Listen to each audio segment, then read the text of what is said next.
बांग्लादेश के बाद अब पाकिस्तान लिए चलते हैं। पाकिस्तान के इस्लामाबाद में बीती रात एक नरसंहार हुआ।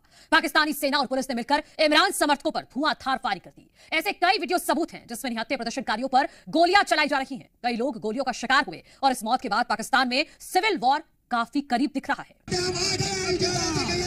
रात में वो हुआ जिसकी कोई तवक्को नहीं कर रहा था। रेंजर्स ही वो फोर्स थी जिन्होंने डी चौक से इन मुजाहिरीन को पसपा करने का शुरू किया और रात गए ऑपरेशन हुआ जिसमें बहुत लोग जाँ भाग हो गए हैं, हलाक हुए हैं। ये किसी के दिमाग में नहीं था कि सीधी गोलियां निहत्थे शहरियों के ऊपर चलाई जा सकती हैं। इस्लामाबाद की सड़कों पर बीती रात भीषण नरसंहार हुआ। बताया गया कि इमरान के समर्थकों पर अंधाधुंध फायरिंग की गई और उसका सबूत दिखाने के लिए बुशरा बीबी ने यह वीडियो जारी किया है।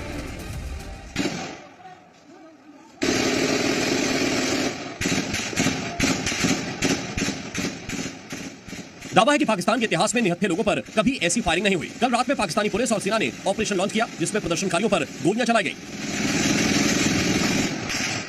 पाकिस्तान की तारीख की सबसे बदतरीन आंसू गैस का मुकाबला किया, इन्हें नहीं गए।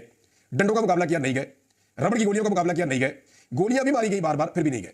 लेकिन जब अंधाधुंध फायरिंग हुई और बहुत सारे लोगों को बुलेट्स लगी हैं, अभी जो मेरे पास इत्तला है उसमें सिर्फ एक हॉस्पिटल का डाटा है, दूसरे किसी अस्पताल का डाटा भी नहीं है और ये पॉलीक्लिनिक हॉस्पिटल का डाटा है और इसके मुताबिक 28 लोग जो है उनको बुलेट इंजरी आई है। इमरान खान को रिहा करवाने के लिए 1-2 हजार नहीं बल्कि हजारों लाखों लोगों का काफिला इस्लामाबाद पहुंचा।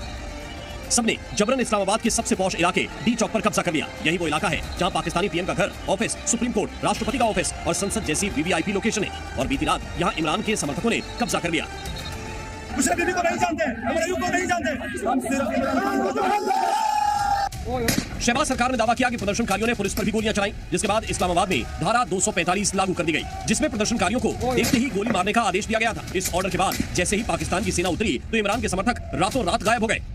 यहाँ पे अपनी गाड़ियां छोड़ के, चप्पलें छोड़ के, यहाँ तक कि कुछ लोग अपने कपड़े छोड़ के यहाँ से भागे। मैं तस्वीरें शेयर करूंगा और एक इसकी बकायदा वीडियो रिलीज करेंगे।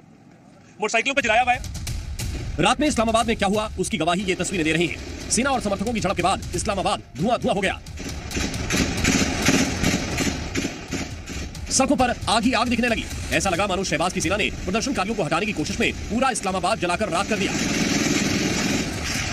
जब लाइटें बंद की गई 9 बजे के बाद ऑपरेशन शुरू किया गया डी चौक पे, तो कुछ दिखाई नहीं दे रहा था। चारों तरफ से शेल्स चल रहे थे और चारों तरफ से गोलियां भी चल रही थी और फिर आग लगाई जा रही थी और बहुत तेजी से लोगों को गोलियां लगी हैं। तहरीक इंसाफ के बहुत सारे कारकुन लापता हैं। प्रदर्शनकारियों का दावा है कि सुरक्षा बलों ने किसी को गोलियां मारी, कहीं डंडे चलाए तो किसी को घेरकर आग में धकेलने की साजिश की। ऐसा लगा मानो रात में ही पूरा पाकिस्तान सुलग गया।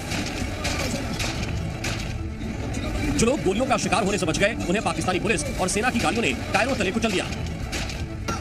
बीती रात की सबसे भयानक तस्वीर देखिए जब पाकिस्तानी पुलिस के काफिले ने जानबूझकर प्रदर्शनकारियों को कुचल दिया। असल में पुलिस की गाड़ियां सड़क से जा रही थीं।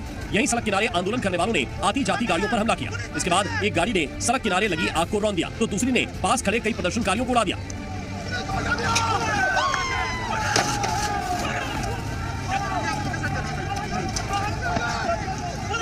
फुल स्पीड में भागती पाकिस्तान पुलिस ने अपने ही लोगों को टक्कर मारकर जान लेने की कोशिश की।